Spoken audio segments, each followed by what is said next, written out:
Right, hello. Happy New Year. Obviously it would be more ideal if I was seeing you for the first time in 2025 in person, but alas, the god of snow has decided to bless us. I am currently sat in my classroom, staring quite terrifiedly at a huge amount of snow that is falling outside the window, so we'll see how it goes. So, what I'm going to talk to you about today is the social impact of World War II, which will then wrap up nicely our study of the impact of World War II. We've already looked at the political impact in terms of the shift from Chamberlain to Churchill and the role of Clement Attlee in Churchill's government and sort of like the ascendancy of the Labour Party during the 1940s. We've also looked at the economic impact of war, and we've looked at the introduction of different taxes, the purchase tax, the excess profits tax, changes to interest rates, blah, blah, blah, blah. Not interest rates. Like changes to inflation and stuff like that, that's what I meant. So all we've got left today then is the social impact of war. Now, when popular historians tend to write about the impact of war on civilians, they tend to talk about what I've referred to here as the shared stresses of war. And basically what that means is the traditional idea of the Second World War is that every single social class was impacted in the same way. So they sort of share the load. So it's about this idea of the shared trauma of war. Obviously, without me actually having to explain that to you, this is not necessarily representative of the actual impact of war. You're going to have people in major cities affected a huge amount more by German bombardment campaigns and the Blitz and stuff like that than you're going to have people living in rural England. So actually this is quite a flawed perspective. You need to have an understanding of the fact that actually the impact of the war is quite nuanced and different groups of people are impacted in different ways. Now, one of the reasons that we have the perception of the shared stresses of war and that every social class is impacted in the same way is because of wartime propaganda. So it's presenting Britain as a country that is willing to, and you'll have heard this before and seen it on those sort of like cringy millennial posters, keep calm and carry on. And it's this idea of sort of like the British stiff upper lip. Oh my gosh, it's been a long time since I've done any teaching. The British stiff upper lip and how we don't let anything get to us, and it's sort of like the British stoicism and how the population of Britain, the population of England will just keep going in the face of German aggression. Now, Vera Lynn, some of you might have heard of her before. She is a popular singer in the 1940s. And she actually releases a bunch of sort of pro-government, not necessarily pro-war, but patriotic songs that are supposed to bring the country together, such as Keep Smiling Through. And these songs are really effective, actually, because songs aren't necessarily overtly methods of propaganda. You wouldn't necessarily think that a singer would be trying to spread or disseminate sort of pro-government propaganda. They're easily accessible. It sort of transcends literacy divides and stuff like that. So these songs would have been massively popular at keeping morale up, especially in those tricky years of the war. So we're talking like June 1941, June 1940 with the fall of France until about June 1941 when Russia sort of abandons Germany and starts fighting on the sides of the British. So that year, basically, where Britain is fighting without any sort of key European allies, apart from the 5 million people that live in the empire, these propaganda songs are so effective at sort of keeping up national morale and pro-government attitude.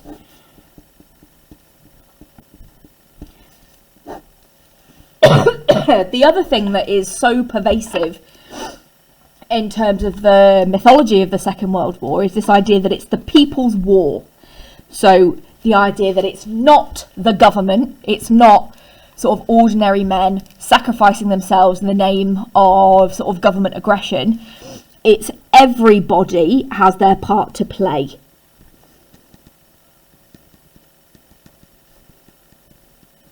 And everybody is happy to contribute. However, as you'll see, historian A. Calder highlights that actually the People's War, or sort of like the mythology of the People's War and the shared stresses of war, is not an accurate way to think about the Second World War, because there's actually quite a significant amount of dissent, there's a lot of conscientious objectors, and actually during the Second World War we see a significant increase in crime, which is something we'll talk about in a bit.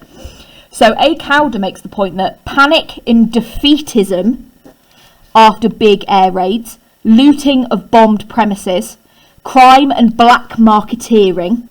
So remember, the black market, it sounds really dodgy, and it's like, oh, I buy human organs on the black market. Obviously in the Second World War it's not quite that insidious. It's stuff like illicit ration books. So you're given a ration book by the state that has, I don't know, it's given you 50 grams of cheese for the week. If you then got hold of someone else's ration book that gave you another 50 grams of cheese for the week, that's technically black market. So it's basically getting stuff that you're not supposed to have, or getting stuff illegally. So black marketeering, as you can imagine, increases hugely because people are desperate and people don't want to have to abide by the food rationing that's introduced basically right at the beginning of the war. Evasion of evacuation billeting obligations, class war and town versus country attitudes in the reception areas for evacuees, strikes, absenteeism and low productivity in industry, hostility towards refugees, especially Jewish refugees, and ethnic minorities. So here you get the sense that actually this is challenging the traditional expectation or the traditional attitude of the Second World War, and actually that's something that is really important that you have an understanding of, that it's not all sunshine and roses and people sitting around singing songs about, you know, we'll meet again and Potato Pete and everything's fine and dandy. Ask me to show you the Potato Pete song, by the way, because it's hilarious. There's actually quite a lot of dissent and unhappiness and crime. So, in terms of class tensions then, evacuation is introduced initially right at the beginning of 1939, but as we've looked at already, a lot of the children that are evacuated in 1939 are then immediately called back, because remember the period 1939 to April 1940 is known as the Phony War, which basically means nothing happens in Western Europe because Hitler's focused on Poland and Eastern Europe and Stalin's focused on Finland. So these children are initially called back, and then it kicks off properly by sort of the early 1940s. And what this is, and I'm going to patronise you now by explaining what evacuation is, even though I know you already know, it's inner city children being removed from their families and taken to the countryside to live with another family. In theory, that sounds great because you've got kids that have grown up in inner city Manchester, inner city Birmingham, Liverpool, these sort of entrenched, or these sort of industrial centres that are entrenched with poverty and destitution and are going to be the targets of German bombardment. These children are then taken to the countryside, and in theory that sounds great because, you know, they might see a cow for the first time or might get to go swimming in a lake or whatever. But actually what it does is it highlights tension between the, I don't know how to word it, the urban evacuees. Remember, urban means city. So it's tension between the urban evacuees, so the evacuees that have come from the city, and the rural families. And a lot of the time, these evacuees were actually looked down upon. So the evacuees were seen as grubby or uneducated, and some really nasty sort of, what's the word I'm looking for? Oh my gosh, my brain's gone completely blank. These sort of really nasty stereotypical attitudes about impoverished city dwellers, basically. So as much as evacuation is supposed to make everything better, and it's supposed to prevent children from dying en masse, and I want you to think carefully about why the government is spending a lot of money and a lot of time evacuating children in particular. Why try and save the children? What the children are going to grow up to do, etc., etc. So even though it sounds like it's a good thing, in reality it actually is quite a traumatic experience for a lot of young people who are evacuated. And then you're going to have sort of nightmare scenarios where young people then come back to the cities and find that their entire families have died, or have been their house has been flattened by German bombardment during the Blitz. The other thing that in theory is supposed to alleviate class tensions is conscription, because conscription is introduced in 1939, which is a good decision by Neville Chamberlain. And it's introduced a lot quicker than it was in the First World War, because remember, the First World War conscription is contested over by the Liberal government, because in theory conscription sort of goes against liberal ideology about freedom and bodily autonomy and stuff like that. So in theory conscription is a partial class leveller, because everyone is conscripted regardless of class. What am I writing there? Conscripted. However, what you then end up being conscripted into or conscripted as is sort of divided down class lines. So you'd have the middle and upper classes being seen as like the natural officer class.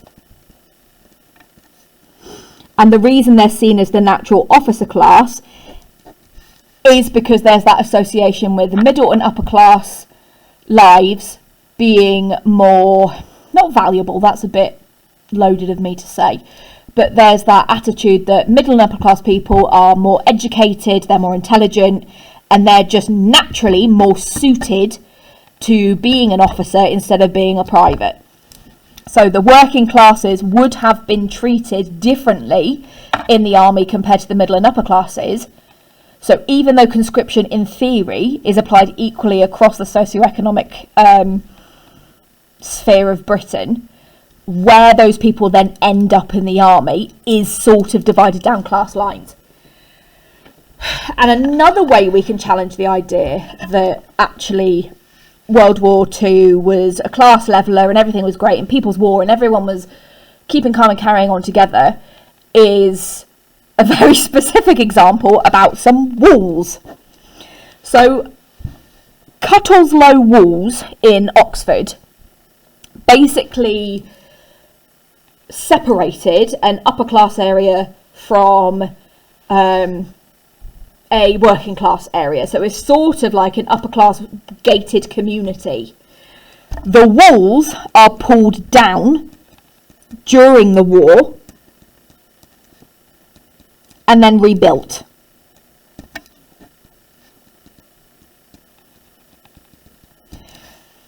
So what that actually tells us is that the war doesn't have a specifically positive role on alleviating class tensions, because if it did, the Cuttle's-Low walls in Oxford wouldn't need to exist, because the private estate residents, or the people in the upper class area, wouldn't feel the need to have a wall separating them from their council estate neighbours. So this proves that actually the war does not level class divides at all. And the same traditional expectations about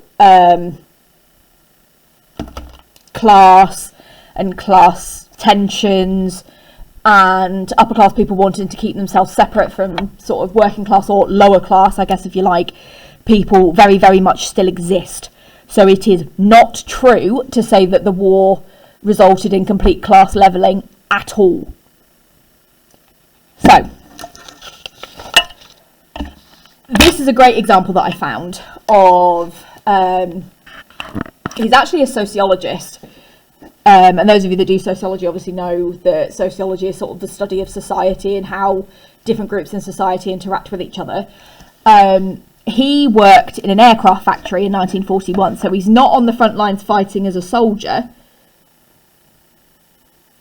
He is working in industry, and he says, the top managerial staff ate in a private dining room, the clerical staff in the main canteen area, but at separate tables embellished with tablecloths, water jugs and baskets of bread. The hourly hands, so this is your ordinary sort of manual labourers, so your working classes, ate at bare tables, not bare as in the animal, bare as in empty. During the air raids, 3 separate shelter systems reinforced these distinctions.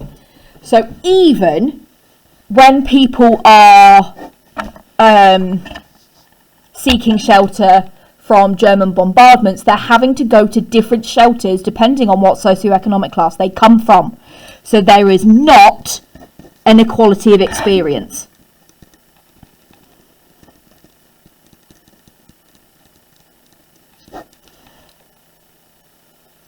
So this really highlights to us, again, that the war does not break down social boundaries.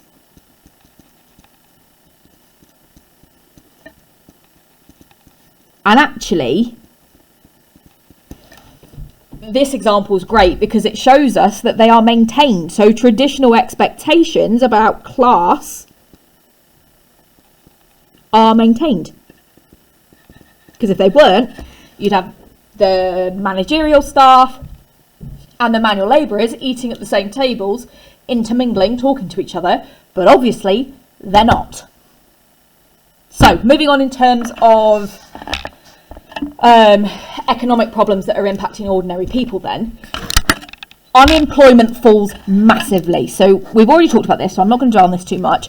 This finally fixes the problems that are left over from 1930.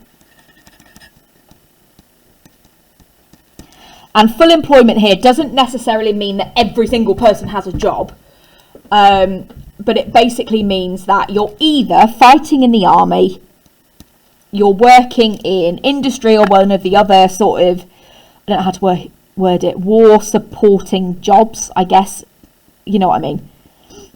And it tends to mean that unemployment, you know, you might have 400,000 people unemployed instead of like 1.5 million, 2 million, 3 million, whatever.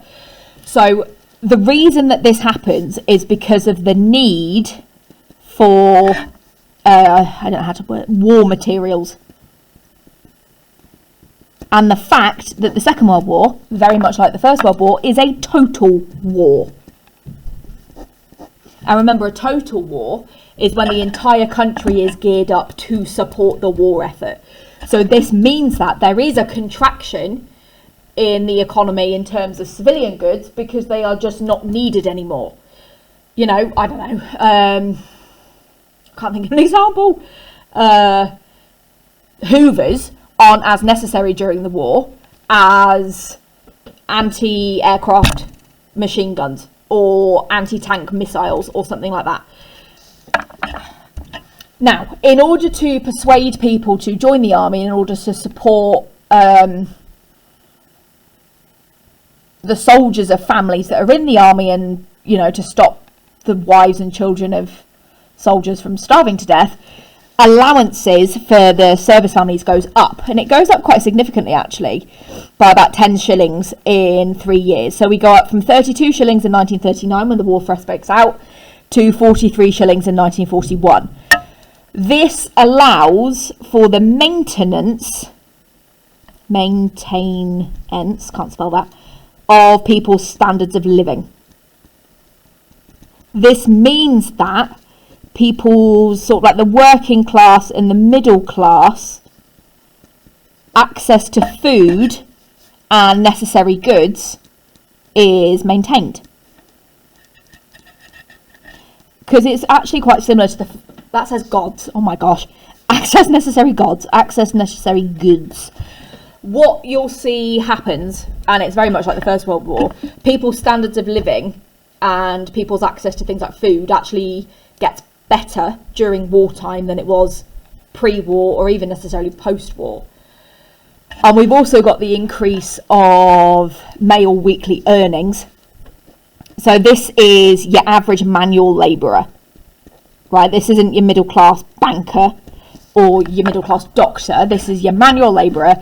He is now, instead of earning 56 shillings, he's earning 60 shillings. So it's not a huge increase.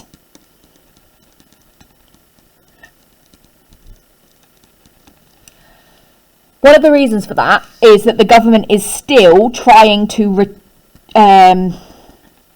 restrain consumption.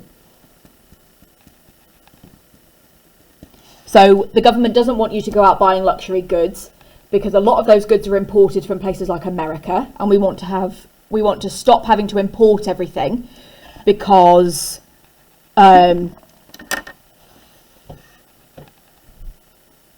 brain's just completely switched off because someone's trying to get in my door, even though I wrote a note not to disturb me.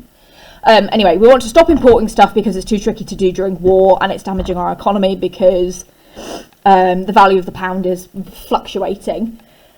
So we want people to stop buying luxury goods. We want people to buy British goods, but only British necessary goods. That's why we're rationing things like clothing. And we want to stop having to import food, because if we're having to import food,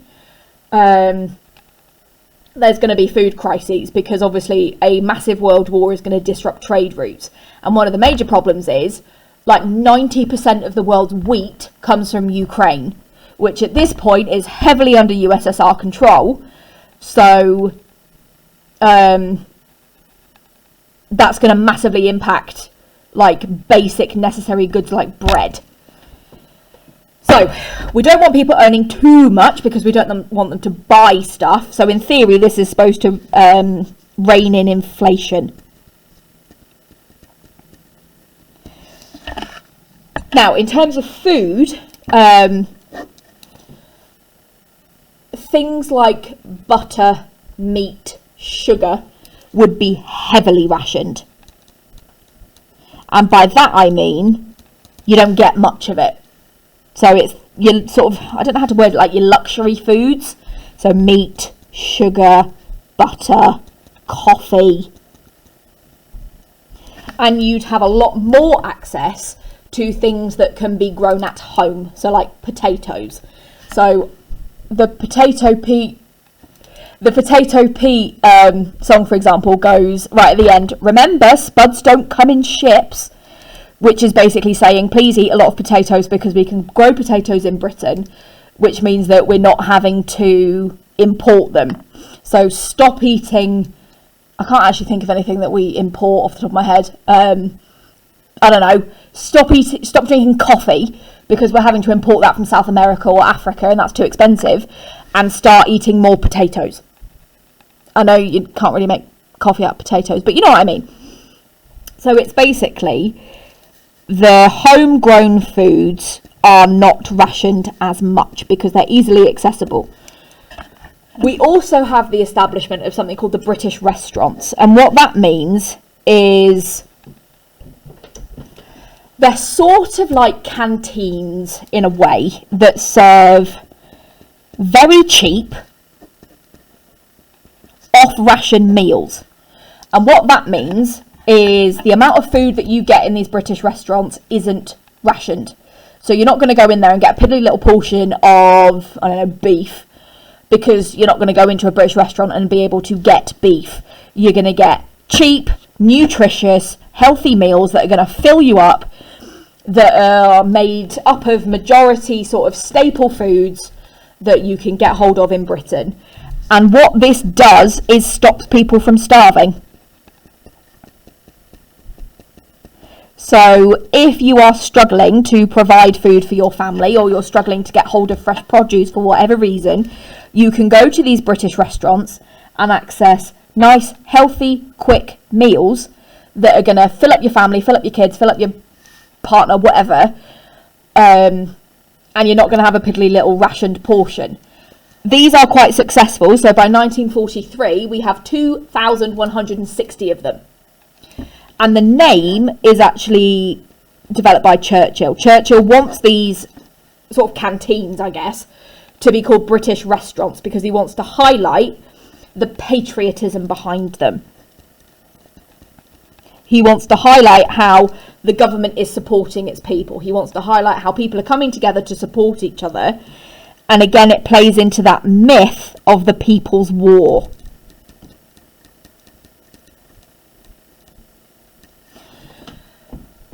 The Food Policy Committee, I'm not going to talk about in a huge amount of detail. You just need to know that it exists. It's controlled by Attlee, obviously, because it's part of domestic policy, and it basically, it regulates the production of food and where it's going and rationing and stuff like that. So it regulates not food consumption, that's not the right phrase, but it regulates food and access to food. So they would have a role, for example, in the British restaurants and rationing and stuff like that. Cool. So I'm just trying to think of what I want to do today and what I will do with you. Right, I think actually we'll leave it there, because that then means when I see you in person, whenever that next may be, or I can do another pre-record if necessary, if the snow plagues us for the rest of the year. We can look at improvements in health. We can look at the beverage report in a lot of detail, because where we're getting to is actually the establishment of the NHS in a couple of weeks. We'll look at women's wages, women's war work. We'll look at education, and then we'll look at crime.